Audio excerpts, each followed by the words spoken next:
So someone drinks and drives once or twice, they should go to jail for how long? I don't know what that is. That would be up to the legislature to decide. There's people that have done the theories and the actual change of mindset that goes along with that. But it needs to be harsher. It'll be harsher. So this is an interview you saw first here, right here on Channel 8. This is Republican Governor, of course, Joe Lombardo, unveiling his proposal to charge impaired drivers who kill with murder. Now, following our 8 News Now investigators' repeated reporting about death and reckless driving on our roads, lawmakers are weighing some harsher penalties. 8 News Now investigator David Charnes covering this every step of the way. David, this proposal carries a lot of prison time. Right. The proposal we're about to talk about, possibly a minimum of 25 to 30 years in prison. A few weeks ago, we told you nothing's changed since an impaired driver hit and killed 2 of our state troopers. They were investigating a second impaired driver, but now things appear to be changing. And one state senator says amending Nevada law is a long time coming.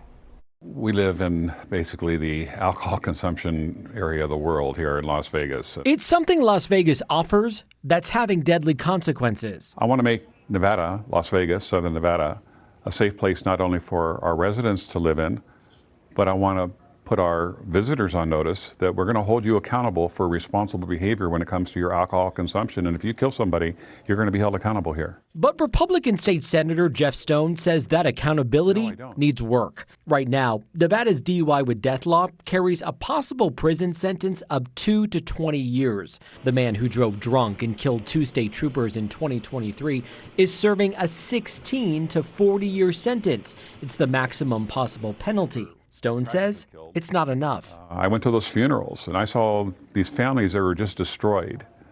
And this guy should have gotten life in prison for killing these 2 troopers, knowing that he was driving under the influence of alcohol and wasn't. Now, he's proposing a change to Nevada's vehicular homicide law, one that right now is rarely enforced. A person needs 3 prior DUI convictions in order for prosecutors to charge someone with vehicular homicide. But Stone wants those 3 strikes to become 1. And after that 1, you're headed to prison for at least 30 years. I think you get behind the wheel of a car and you drink and you're intoxicated after you've been prosecuted once before for the same and you kill somebody.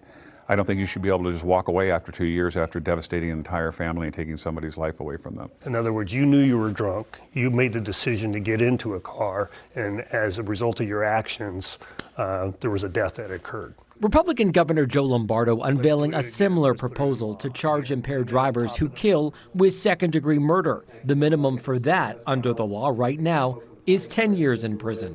We need to value life more here in Nevada and protect not only the people that live here, but we've got to protect the visitors that come here from mayhem, from people that irresponsibly drink and drive. Now, Republicans in both the state Senate and Assembly signing on to the senator's proposal. No hearing scheduled yet for this or for the governor's idea for second-degree murder that he unveiled right here yesterday. Democrats previously telling 8 News Now there's a whole education piece to drinking and driving and that Nevada already has some of the harshest laws on the books. You know, we will be watching. I'm David Charnes, 8 News Now.